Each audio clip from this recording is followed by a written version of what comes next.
يا أيها الذين آمنوا ادخلوا في السلم كافة.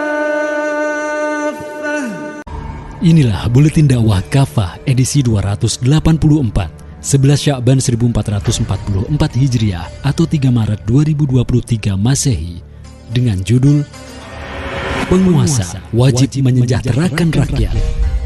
Seorang pejabat Direktorat Jenderal Pajak ternyata memiliki kekayaan fantastis di luar kewajaran.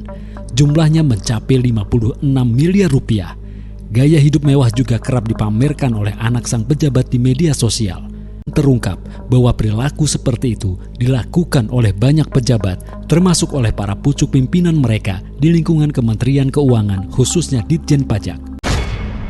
Tentu memprihatinkan dan tidak pantas. Pasalnya, mereka digaji dari pajak rakyat, termasuk dari warga miskin. Hak rakyat terbengkalai. Negara yang menganut ideologi kapitalisme menjadikan pajak sebagai urat nadi perekonomian. Ironinya, warga susah mendapatkan kemakmuran. Jumlah warga miskin per September 2022 menjadi 26,36 juta penduduk. Di sisi lain ada 38 juta masyarakat yang belum punya akses sanitasi.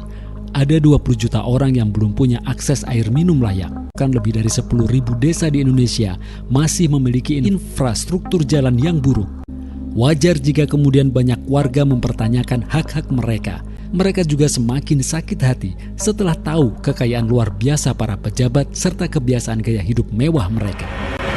Wajib sejahterakan rakyat. Islam sebagai ideologi sempurna telah mewajibkan negara atau khilafah melindungi harta rakyat dan menjamin kehidupan mereka. Rasulullah SAW sebagai kepala negara Islam di Madinah, juga Khulafaur Rasyidin, selain menerapkan hukum-hukum Allah SWT, juga diperintahkan untuk menjaga hak-hak kaum muslim beserta seluruh rakyat untuk menjamin kebutuhan hidup mereka. Sebaliknya, Islam mengancam para penguasa yang menelantarkan kebutuhan rakyat, apalagi menghalangi hak-hak mereka. Pungutan harta zalim. Syariah Islam menetapkan bahwa pajak bukanlah sumber penghasilan untuk negara, apalagi dijadikan urat nadi ekonomi negara. Islam sudah menetapkan sumber-sumber pendapatan negara atau khalifah, diantaranya dari harta kepemilikan umum seperti pertambangan, zakat dan sedekah, ghanimah, kharaj, harta yang tak ada ahli warisnya, dan sebagainya. Khusus untuk pemungut pajak, ada ancaman dari Nabi SAW, sungguh para pemungut pajak akan diazab di neraka. Hadis riwayat Ahmad.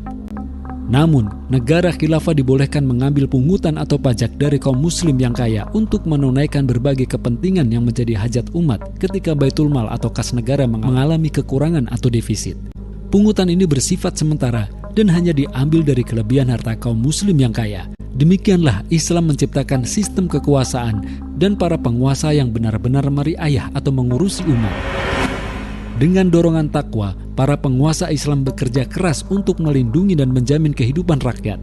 Alhasil, tak ada alasan untuk tidak menerapkan syariah Islam.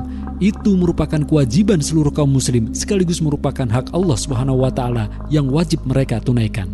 Penerapan syariah Islam akan memberikan keselamatan hidup di dunia dan di akhirat. Masihkah kita mau menunda-nundanya?